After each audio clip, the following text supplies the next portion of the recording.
Hi, this is Russ with Devoted Golfer TV. We're at the 2023 PGA Merchandise Show, and I'm here with Alex Trujillo. Alex is the sales manager for FlightScope. Yes, sir. And Alex has been with FlightScope not quite as long as I have. No. Alex has been there for 10 years, and we've had a few conversations before, and we're going to be talking about the X3, the Mevo and the Mevo Plus, a little bit of the differences, and we're going to be talking about, I've used this software a little bit, but not enough to even remember what I'm using. FS Golf. FS Golf. We're Yep. going to be using the FS Golf, which is their latest version of the software. And in the conversation we just had, I've heard that at long last, the PC software is due. Yep, right after the show. It's ready. It's ready. It's ready. You've run it. Oh, yeah, you can go see it at the booth. It's ready. Okay. So And it supports all three? yeah, so it'll support the iOS version will support the Mevo Plus, and the X3. The PC version right now will support the Mevo Plus and the X3. And the X3. Yes. So I can throw my Apple away. It's not one of my favorite devices, but it's good, it's good for running the refrigerator and things like that. But I have used it, Yeah. and I've used it with my X3 for a long time. And I like it. Yeah. There, the windows were in different places. It took a while to get used to. Yeah. And I just tested it last week on impact. Yep, face impact. So tell me about face impact. I mean, what I'm going to tell the audience right now is, it was a one-day test, face spray on the head. Looking at face impact that FlightScope's reporting to me, it was there. Yeah. So when we designed the Fusion tracking, which we patented technology, we knew that there was going to be things down the road that would kind of unravel as far as advances in the technology.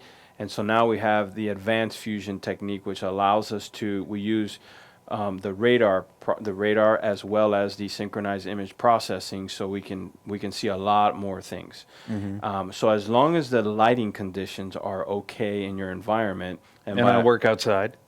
so never will be an issue. Yeah. If you're inside, then you have to have what we call a minimum of 200 lumens Okay. in your hitting location. But the application is smart enough to tell you if you're in a good lumen environment or not. So there's three modes. There's a sufficient lighting, which would be green. There's low light condition, which will be under 200 lumens. And then there will be a low light environment, which would be under 100. And that means I'm not going to work. Yeah. It's interesting because here at the show we are in an insufficient lighting condition, and the face impact has still been pretty good. So, and we've been testing it, face spray, and then let somebody hit it, and then they verify for themselves. So. Yeah.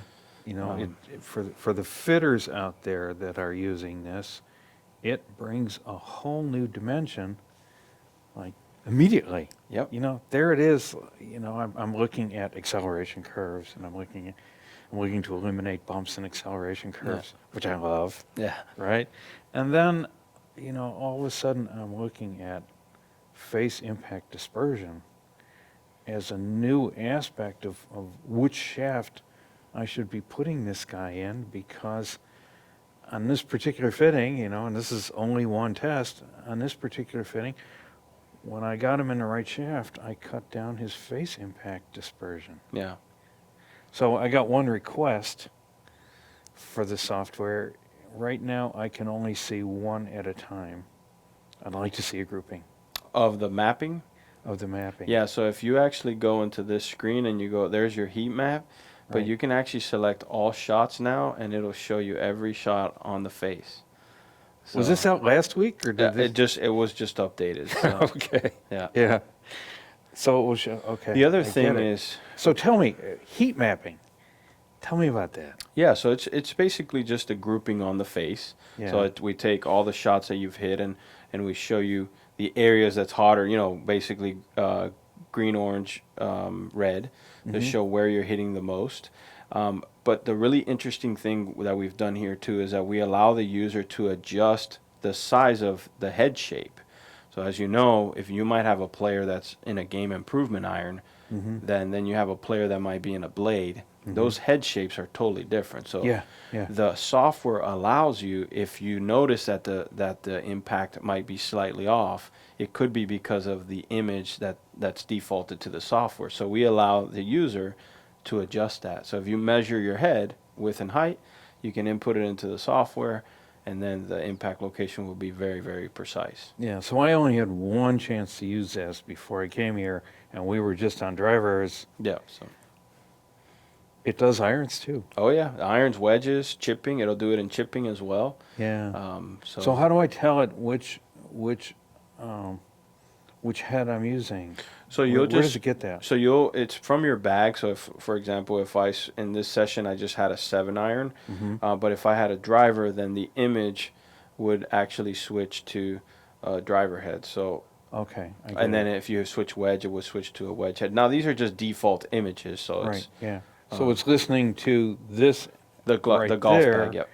and deciding iron, wedge, or driver.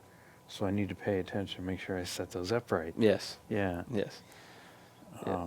This is, and so here, what am I seeing? Just a single impact? So there's your single shot, and Yeah. then, but it's still, I have map on, so this is without the map, so that's that current Okay. shot. And then if I can put a map to just see where my groupings are. Map is this button here. Yes. Okay. And then what I can about go what about this one here? All shots. Boom. And what if I turn off map? You get your current Gotcha. shot and your all Yeah, shots. Yeah. Are you making this up, or can you can't see that, right? What's that? This? The dimples. No, that's just an image. Yeah, that's just an image. Okay. So, but it's an image of where the center of the ball would have struck. So. Okay. So yeah, The dot is well, the- the reason I asked the question is years and years ago when face spray first came out. Yes. I knew the owner of the guy that was the first one doing sprays, and he gave you a lesson. He gave me a lesson because I was with him about how Titleist, I believe it was Titleist. I shouldn't be dropping brand names in here, but one of the companies was buying a lot of face spray from him. And so we called them up and asked them what they were doing, and they were looking at size of the dimple and obliqueness of the dimple. Yeah, because it would affect the compression. Yeah, so you got the right ball when your dimple is not too big and not too small, and if your dimple is oblique, you know that you've had an angular strike as opposed to a square strike. So when I saw dimples up there, I go, oh, how far have they taken this? No, it's just an image right now. So the strike point would be where the center dot is there. So. Yeah. And then there's your measurement off the geometric center, which would be obviously centered of 2 inches of height and 4 inches of width. So when I pull out an iron, I've got to have this information loaded. Yeah, you can stick to the I mean, we did an average, so we took a lot of iron heads and we measured them all with calipers. Yeah. And then we took the average of all of those. So it'll still be pretty close even if you don't touch it. So is there a way for me to load up irons, say, a Mizuno 225, and then I can call that up? Yeah, so you can go on the golf bag, and I'm going to review a session, which is why I can't add clubs. But if I edit this club, I can type in what it is and save it. And the cool thing is that that calibration on the face impact, you can save for all your shots. Okay. So when you recall that club again, that calibration will be held. Okay. So if I create a big bag with all of the different iron heads that I use, and then just pick that one for that particular customer, I've already got my calibration. Correct. Either that or I keep a chart with me. Yes.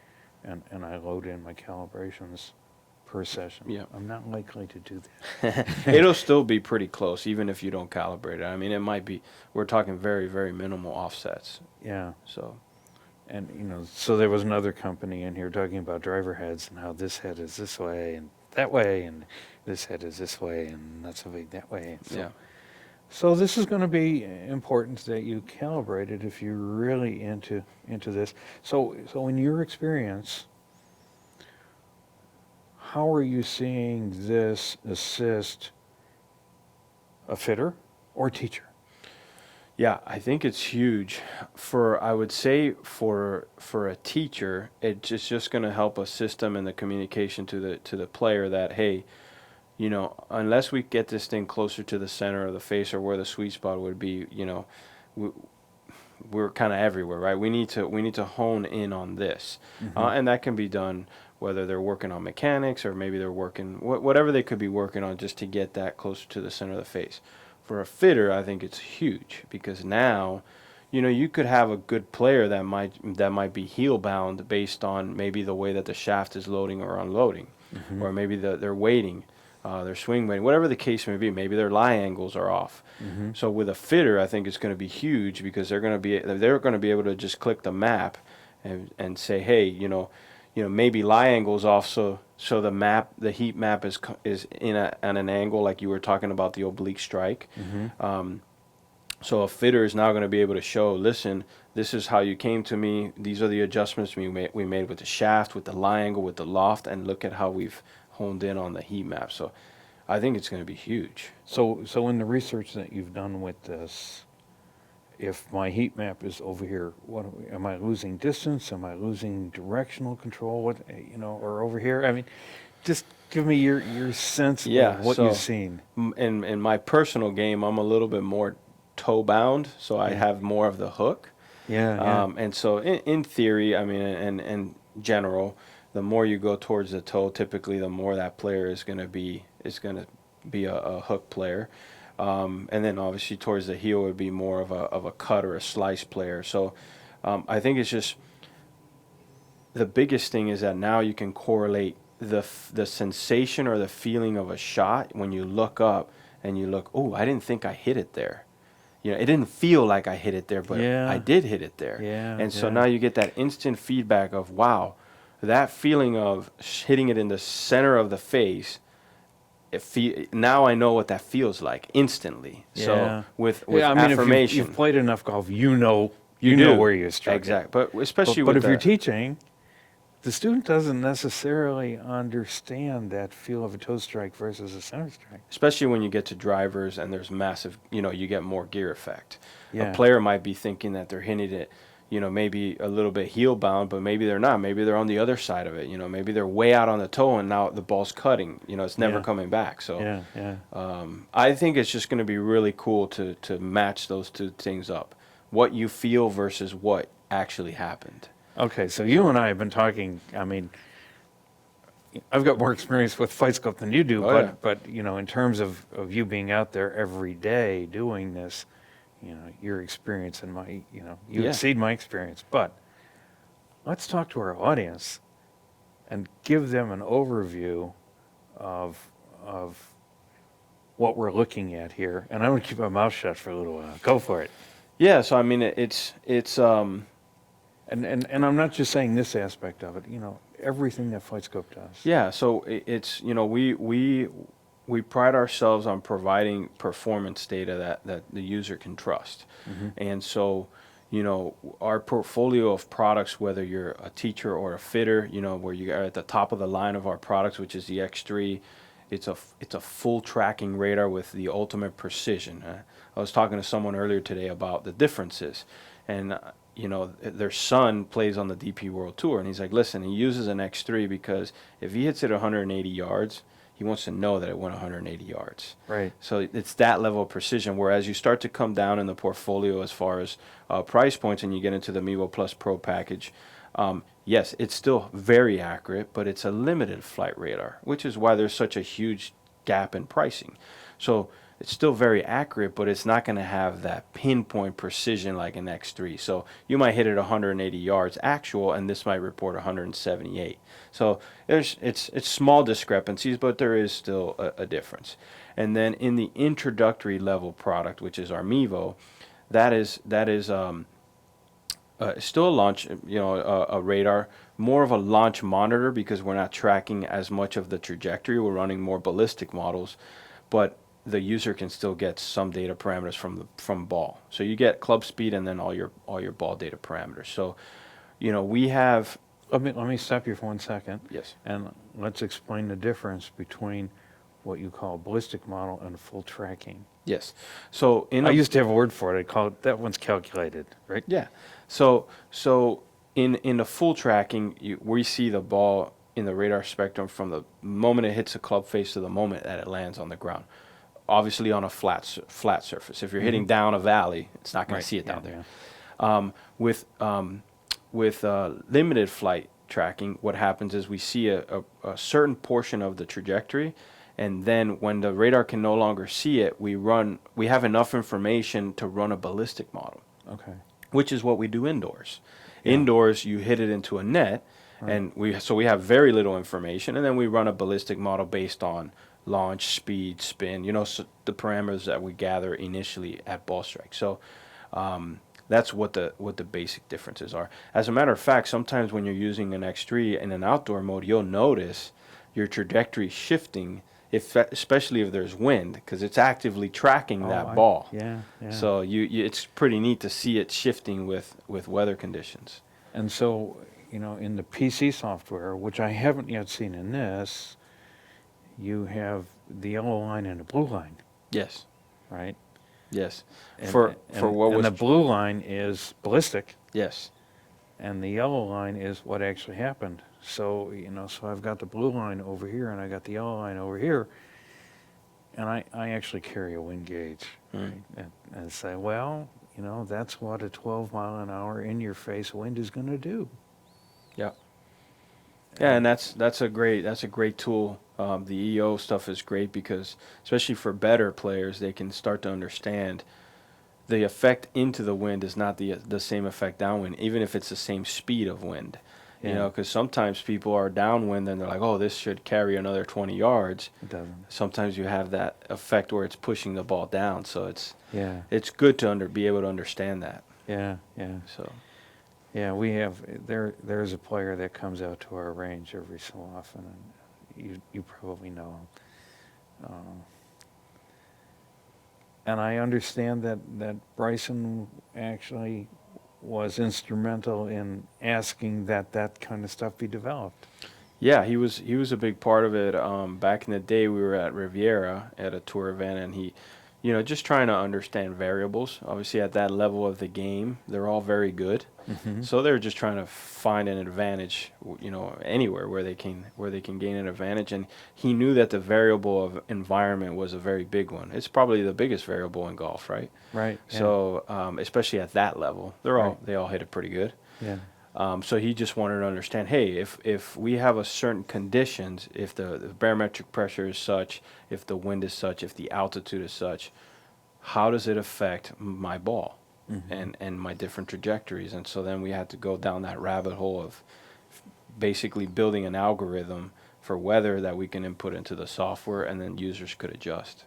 Yeah. So you can take and put it out there ballistically. Correct. And then you can actually, with the X3, track it all the way to the ground and see the difference. The differences, yes. Yeah.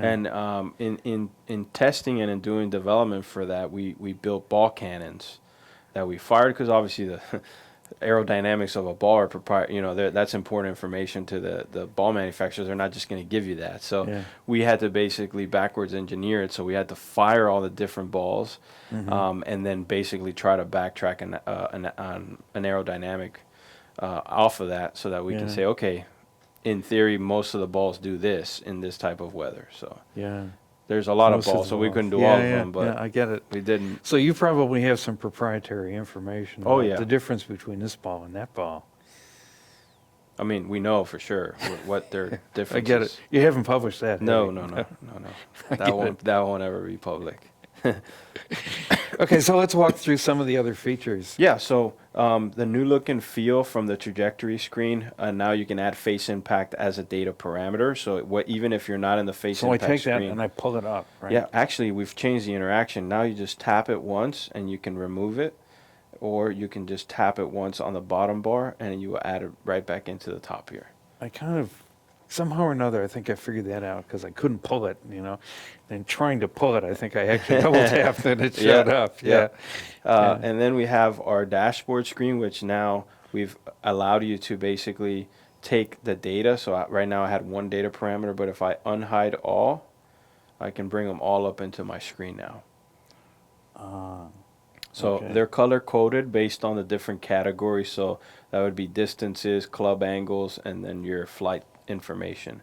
You can also press and hold here and move them wherever Yeah. you would like, or Okay. you can hit the list and remove the ones you don't want from your list. I think and reset order. I think I found those two screens. Yes. Yeah. So yeah, because sometimes you might overwhelm someone if you have all this information up there. You mean me? And then you have But there your are, yeah, I mean, as a fitter, there's certain pieces of information I want, and I want those yep. up front. For sure. Yeah. And like on this screen now, the table screen, you can actually change the order. So for you, might want club angles and you want face impact as your Yeah. table. So as I scroll now, I have my different information on the table, so I can reorder all my categories on my table screen now. And you can share to your customers. We are going to merge these tighter so that you can get more information into the screen. Okay. And how do I get this? This app. Well, no. On the PC software, Yes. I love the printouts. Yes. I didn't so love the printouts here. So on the PC software, you'll still have that old style printout.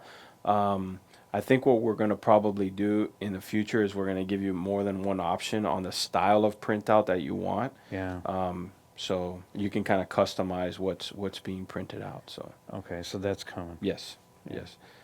yes. Then we have the video aspect to the app now. So this is actually, I'm going to pause this. This is actually a video we took at demo day. And I have two iPads going. I have my operating iPad and I have what we call a multicam iPad. Okay. And now with multicam, we can do something called AR, so artificial or augmented reality. I was going to say Yeah. artificial intelligence. Yeah. But if I run this video now, you'll see that you'll get my live trajectory on the video with my data plots on that trajectory. So this is being done through AR, and you can actually, if you're holding the iPad, as the shot is being traced, you can walk around that trace and actually still view it in your actual operating device. Okay. So it's pretty neat. So you have and you have up to 4 squares now where you can bring in video. So you can have your multicam source. I can, for example, have my iPad source. I can have my radar image as well, especially with the X3.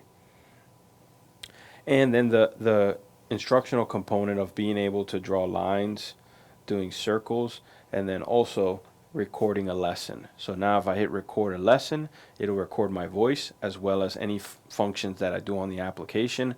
I can hit stop, and then I can share that either through AirDrop, email, or any of your social media platforms to your client.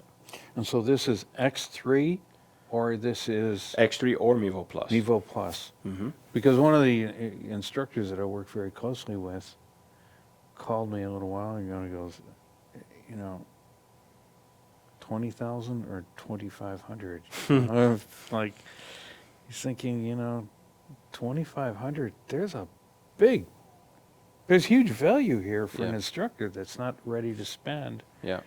What's an X3 these days, retail? 15,000. Yeah. Okay. So this one, if you go all in with everything that it can do, so it would be Mevo Plus Face Impact Pro Package Face Impact, you'll be out the door at 3,700. That's all of the features. That's all the applications. 10 simulated golf courses. So I can play golf. yep, you can play golf on there as well. So Yeah. and then with the X3, obviously they get all that as well. So Yeah. it's just a higher price point because of the technology behind it. So how much, I call, camera-based systems, I call them short throw. Radar-based systems, I call them long throw. How much distance do I need before I hit a net? So total space, you need 16 feet minimum. So it's 8 feet from the radar to the ball, and then 8 feet from the ball to the net. And so you're getting it now at 8 feet. At 8 feet. I used to think like 10 and 15. Yeah. It used to, when I started, it used to be 24 feet total. It was 14 and 10. Yeah. And then now we're down to 8 and 8. And we also have the integration with Titleist RCT ball. So you no longer indoors, you no longer have to use metallic sticker on your ball. You can use our Titleist RCT. Okay. Yeah, which is no sticker is required. Yeah. We worked with them for quite a bit of time to get that developed as well. What is the RCT ball? So it's a ball. It's called radar capture technology. It's a ball that they created. Radar capture technology, RCT. I Yeah. get it. Okay. Yeah. So it's a ball that they created specifically for radar based systems that you can track a golf ball indoors without having to have that metallic sticker. Because you got to put the sticker on. You got to face point it a certain way. Then you hit it into the screen. It gets knocked off. So and people wanted to be able to also hit a premium golf ball and get good information indoors, so without having to put the additional stickers on it. So they built the stickers in. In essence, yeah. Yeah. Yeah. But you can actually take that RCT ball, and it still will play like a Pro V1 or a Pro V1X outdoors. So Okay. it's the same ball. It's just what they've done internally. Internally. Yeah. So So no more stickers. No more stickers sticker indoors. orientation. no more orientation. And 8-foot throw. 8 foot throughout. I have to ask Henry how you got it down from 15 to 8. I mean, it used to be that you wanted to see rotation and a half to really get it. Fusion. So Yeah. because we're using radar and image processing, we can get spin a lot faster. Okay. So even if we don't have we don't have that full distance at 10 or 14 feet of ball flight, we can that still it takes get it. for a ball to turn over. Right. Completely. Especially with the higher ball speeds. Like if you get a long drive guy you probably want to give it more ball flight Yeah. because they're obviously moving a lot. The ball's moving a lot faster. Yeah. So And you have to make sure that your screen is far enough away from the wall behind it, so you don't put dents in the wall or have the ball come back Yes. at you. Yeah. Been there, done Oh, that. yeah. Oh, yeah.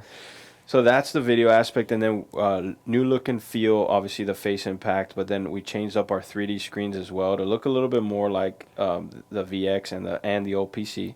Yeah. And then we went 2D as well, so you have your 2D views, different angles, so face to path, face to target.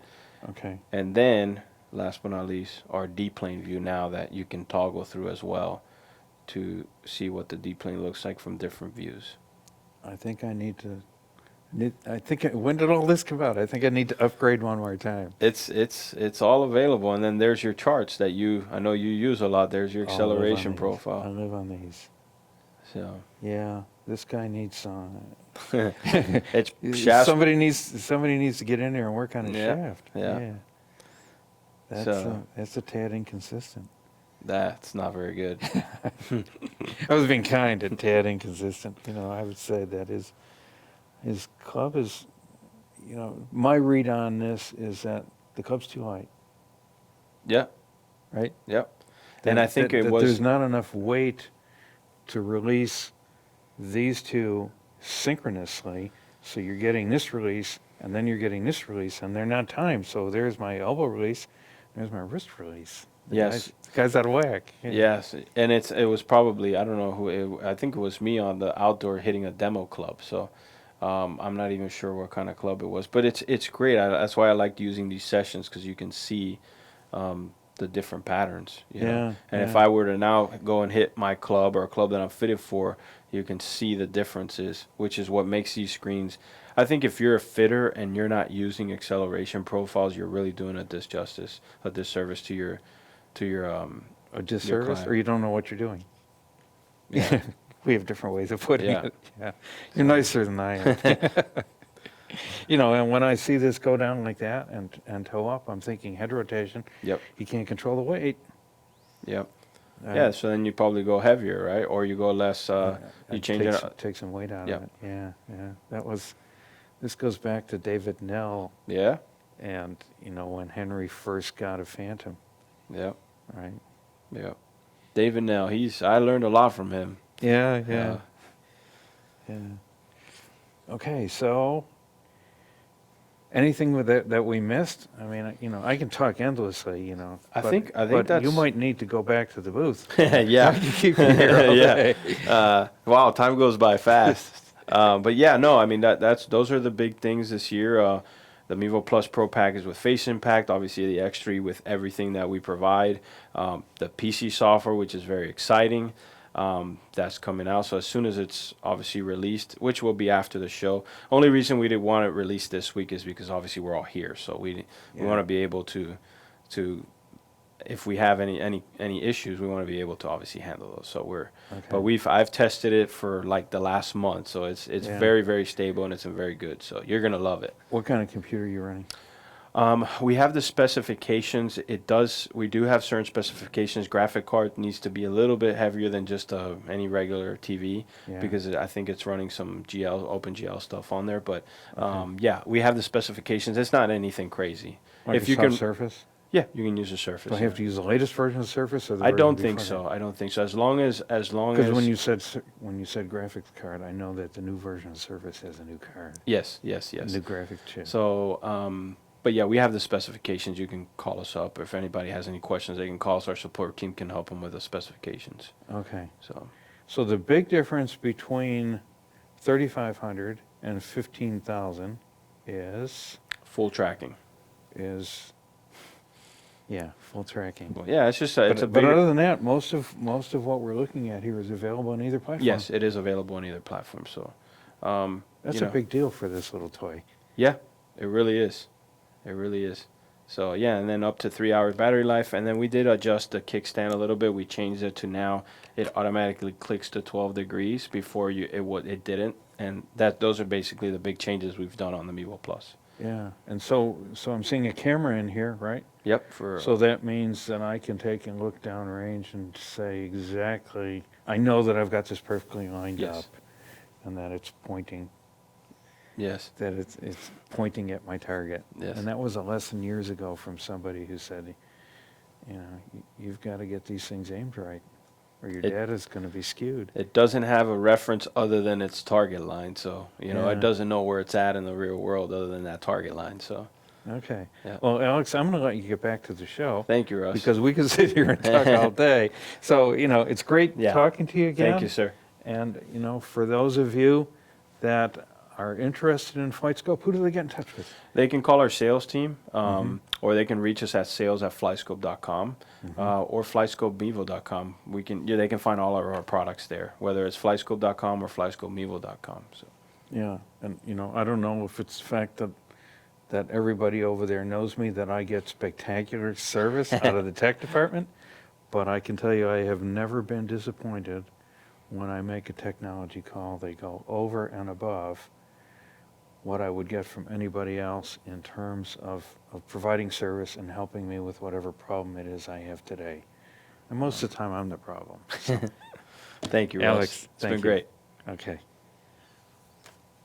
Thanks for spending your time with us if you made it this far.